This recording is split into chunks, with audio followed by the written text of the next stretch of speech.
Estamos con Alonso Cárdenas, que es analista político y además especialista en gestión pública de la Universidad Antonio Ruiz de Montoya. ¿Cómo estás, Alonso? ¿Qué tal?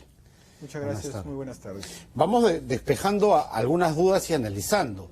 En tu opinión, los congresistas que han sido defenestrados, que han sido cesados en su cargo al disolverse el Congreso, ¿podrían ir a las elecciones del 26 de enero, considerando que es un solo periodo? Bueno, existen varias opiniones al respecto, ¿no? Está el deber ser y el poder ser. Yo creo que efectivamente ellos podrían participar, pero no deberían. No deberían porque la opinión mayoritaria de la gente es que haya una renovación total de nuestra clase política, ¿no? Claro, bajo esa frase de se van todos. Que se vayan, ¿no? todos, se vayan ¿no? todos. Y además hay un elemento muy importante a considerar, ¿no? Que es la crisis que nosotros nos encontramos del sistema político peruano, ¿no? Si nosotros vemos, por ejemplo, las últimas cifras del Latinobarómetro, que mide, digamos, la percepción que tienen los ciudadanos en Perú y en América Latina sobre sus instituciones, nuestro país sale muy mal parado, ¿no? Por ejemplo, hablando de sistema político, solamente el 18% de la población peruana aprueba al Poder Judicial. Esta es la segunda cifra más baja de la región. El 13% aprueba a su Congreso, o sea, el Congreso peruano. Esa es la tercera más baja de la región. Los partidos políticos como tal, que ahora justamente están en la brega, tienen 11% de aprobación, es decir, la aprobación más baja de toda la región.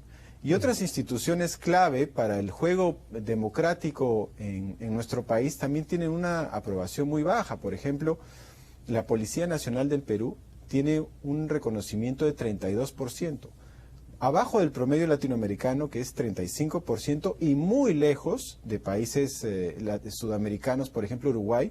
Uruguay tiene 59% de reconocimiento de su policía. O sea, en resumen, no creemos en nada ya los peruanos, ¿no? Ese es el gran problema, y eso es una gran responsabilidad que va a tener el Congreso ahora. Por eso somos tan informales también, ¿no? Claro, tiene un correlato en la realidad del día a día del ciudadano. Somos informales en casi todo. Digamos, ya estamos en el límite de la formalidad, en la informalidad con la precariedad, ¿no?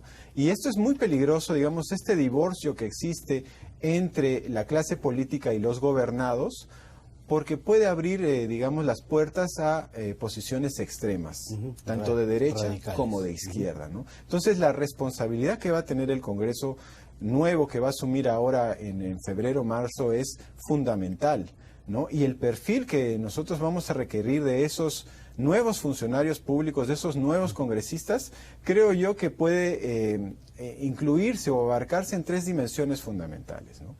La primera, que es Vox Populi, es que nuestro nuevo Congreso tiene que ser gente joven, ¿no? Gente joven, digamos entre los 30, los 45 años, porque urge una renovación de nuestro sistema político para que no siga perdiendo credibilidad. Ahora, tú que hablabas de instituciones y de institucionalidad, ¿esos perfiles deberían salir de las canteras de los partidos o vamos a apelar a eso de siempre, al independiente que reniega de la política, pero al entrar a la política se convierte en un político más y no necesariamente hace las cosas bien, ¿no? Representa a veces intereses incluso subalternos. Claro, pero recordemos que el margen que nosotros tenemos para elegir este nuevo Congreso de año y medio es muy breve. Y el camino natural, el vehículo natural para esto es el partido político. Digamos, hay, bueno, partido político entre comillas, porque generalmente en el Perú no tenemos partidos. Sí, más clubes electorales. Tenemos alianzas electoreras, ¿no? Dada su informalidad.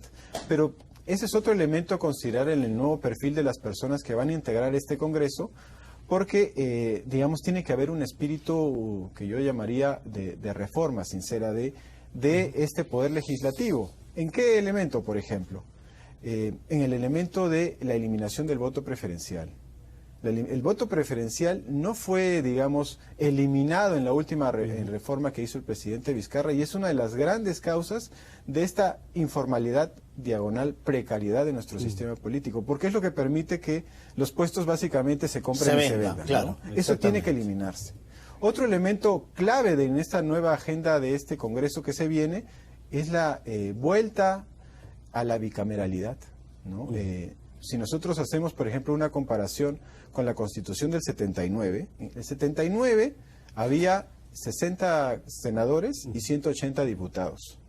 Pero en esa época, en el 79, el Perú tenía 18 millones de habitantes. Nosotros ahora tenemos 130 congresistas con un país de 33 millones de habitantes. Si hacemos un análisis comparado de nuestros socios, por ejemplo, de la Alianza del Pacífico, México, Colombia y Chile tienen bicameralidad. Y además tiene una bicameralidad realmente representativa, ¿no? Por ejemplo, Chile, con la mitad de nuestra población, tiene 197 parlamentarios. Colombia, que tiene 48 millones de habitantes, tiene 297 parlamentarios. Sí, pues es que el populismo de algunos líderes, lo que nos vendieron como idea madre es los políticos tienen que ganar poquito y ser poquitos también, porque para que le cuesten menos al Estado. No necesariamente esa fórmula funciona. Claro, ¿no? esa funciona, digamos, en el discurso. Pero si nosotros vemos los datos del Congreso último, las cifras, la verdad, permíteme la expresión, son un escándalo de lo que le cuesta al Congreso, además totalmente ineficiente a las arcas del Estado. Por ejemplo, este Congreso que se ha ido tenía 3.000 trabajadores. 3.000 trabajadores que le costaban digamos, al presupuesto público 370 millones de soles al año. 370 millones de soles al año que equivalen a 100 millones de euros, 110 millones de dólares. Los entendidos, los expertos en estos temas dicen que el Congreso podría funcionar perfectamente bien con 800 personas. Pero eso no es lo más grave, ¿no? Lo más grave... Una agencia de empleo. Se ha convertido en una agencia de empleo. Y además, lo más grave es que en el presupuesto para el año 2020, de estos 370 millones de soles, se les había asignado 20% más de presupuesto, ¿no? Algo que no tiene ninguna, digamos, muy poca utilidad para la resolución de problemas públicos, ¿no? Y acá hay otra categoría que yo quiero incluir, ¿no? O sea, digamos, el perfil del congresista de este nuevo Congreso, desde mi perspectiva, tiene que ser joven, tiene que estar comprometido con el espíritu de reforma, tiene que ser un congresista que represente a las poblaciones históricamente discriminadas del país, ¿no? Tiene que ser un congreso con muchas mujeres, por ejemplo, tiene que ser un congreso con representación de las poblaciones indígenas, afroperuanas, digamos, tiene que haber una representación también, no de pero del que viene de los peruanos en el extranjero, que actualmente no claro, pueden votar. Se les quitó, ¿no? Que parece que por un error, aunque no sé qué tan error haya sido ese, Bueno, ¿no? yo la verdad ya de errores tengo bastante suspicacia, pero estamos hablando de 3 millones de peruanos que viven fuera. Que viven fuera y actualmente no pueden ejercer su derecho de sufragio, ¿no? Eso es la verdad, es un escándalo, ¿no? Pero independientemente de eso, eso serían el perfil de los congresistas, pero hay un tema de contexto. El tema de contexto es que no podemos seguir con un Congreso que sea agencia de empleos. El congresista Salaverry propuso una reforma en este sentido que fue archivada, ¿no? De que los asesores efectivamente exista un servicio civil profesional, como sucede en todos los congresos del mundo, ¿no? Que el 5%, digamos, como dice la ley de servicio civil, sea personal de confianza, pero que haya una carrera también en el Congreso del servicio civil. El congresista electo no tiene que ser magíster ni doctor, ¿no? Tiene que ser una persona honrada, pero los asesores sí tienen que ser expertos en sus temas. Tienen que tener una formación académica, tienen que tener ciertos años de experiencia, ¿no? Para evitar efectivamente que esto se convierta en un mercado y además seguir socavando la credibilidad de nuestro sistema político. Bueno, tal vez con la frase soltada por el congresista Carlos Tubino en una entrevista que le hicieron este fin de semana, donde dijo que quién iba a querer postular si es que iba a durar año y medio y no se iba a poder recuperar la inversión, ¿no? Como si fuera esto un negocio. Claro. Y claro, y eso se entiende también en el tema de los puestos de trabajo dentro del Congreso, porque hay que pagar favores a todos aquellos que te ayudaron en la campaña, que donaron su tiempo, su trabajo, etcétera, para que A, B o C salga elegido. Ahí hay dos elementos clave, ¿no? Primero, si uno quiere ganar plata, pues váyase al sector financiero, ¿no? A los bancos. Juegue en la bolsa, juegue en la bolsa. Claro, juegue en la bolsa, ¿no? O sea, uno se involucra en el servicio civil, como dice, para servir, para que el país mejore, para que la sociedad se desarrolle, no para enriquecerte, ¿no? Ese es un concepto, la verdad, Lo que sí no quita que tengas un buen salario, Claro, que te permita vivir bien a ti y a tu familia. Eso no es cierto? por eso es un servicio civil profesional. Y el otro elemento, ¿no?, es que, bueno, con estas declaraciones, la verdad, la clase política lo único que hace es se sigue deteriorando y urge, como le había dicho, urge la renovación de nuestra clase dirigente, ¿no?, con estas perspectivas que yo le mencioné. Ahora, vuelvo a la pregunta que te hice al inicio. ¿Habrán cuadros suficientes? Bueno, esa es una... Porque estamos hablando de poco más de 3.000 candidatos. Yo Si creo es que los 24 partidos inscritos presentan las listas completas, que tiene que ser así, 130 por cada uno. Nosotros tenemos 33 millones de personas. La gran mayoría de esas personas está en el rango entre, digamos, 25, 30 años y 45 años. Y existe vocación de servicio civil, de servicio público. Pues tiene que haber, ¿no? O sea, digamos, hay gente muy capacitada que siempre ha tratado de mantenerse al margen de la política por este desprestigio. Pero ahora se abre una nueva ventana de oportunidad.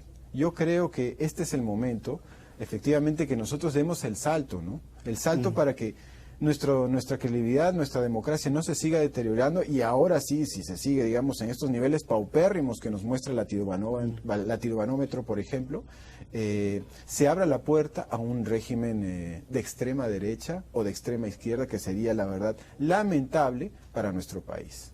Sí, pues con ese temor, además, de algunos de que llegue una mayoría que intente modificar la Constitución. Para muchos hay que hacer modificaciones constitucionales, de hecho, y se debe, la Carta Magna se debe ir actualizando cada cierta cantidad de tiempo, o sea, tiene más de 30 años. Pero cambiar, por ejemplo, el capítulo económico de la Constitución y virarlo hacia la izquierda, por ejemplo, es para muchos un peligro. Bueno, digamos, el capítulo de la Constitución... si bien ha habido realmente un crecimiento económico, eso es innegable en los últimos, desde la Constitución de los 93, no ha sido aparejado de un desarrollo, ¿no? Nuestro país tiene realmente muchísimos problemas y ese crecimiento económico no ha traducido en una mejor institucionalidad, ¿no? Y la reforma, por ejemplo, del Estado en este sentido es fundamental. Los problemas del país son cada vez más graves, ¿no? Y el capítulo económico, en eso parece que se queda chico, ¿no? Por ejemplo, el Ministerio del Interior, ¿no? El Ministerio del Interior ha tenido en los últimos, del 2000 a la fecha, 25 ministros.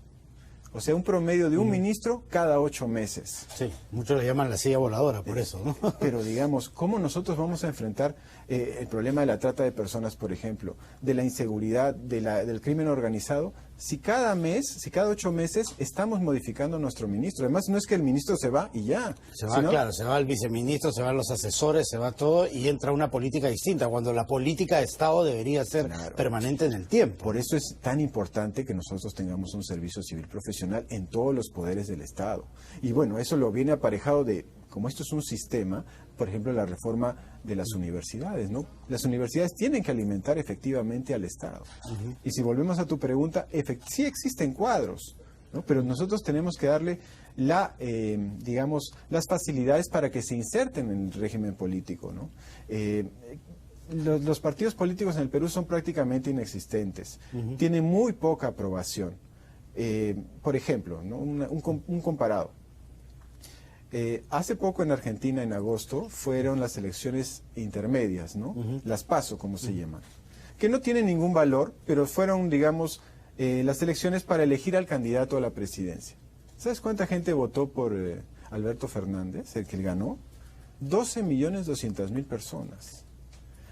Digamos, Argentina está en una seria crisis, pero tiene una, digamos, vocación política, ¿no? Por ejemplo, si nosotros lo comparamos con ¿cuánta gente eligió en las primarias a Verónica Mendoza en las elecciones del 2015? 31.000 personas. O sea, las diferencias... No llenan ni el Estadio Nacional. O sea, digamos, y ese fue la primera y, digamos, la mejor manera de expresar unas elecciones primarias en nuestro país, ¿no? O sea, digamos, no tenemos una mística partidaria, ¿no? No tenemos tampoco... digamos, participantes, no tenemos una ideología, porque los partidos políticos representan una ideología, tampoco lo tenemos claro, ¿no? Entonces, ese elemento tiene que mejorarse también con este nuevo Congreso. Nos quedamos con esa idea. Muchas gracias, Alonso, por haber estado aquí. Muy amable. Muchísimas gracias.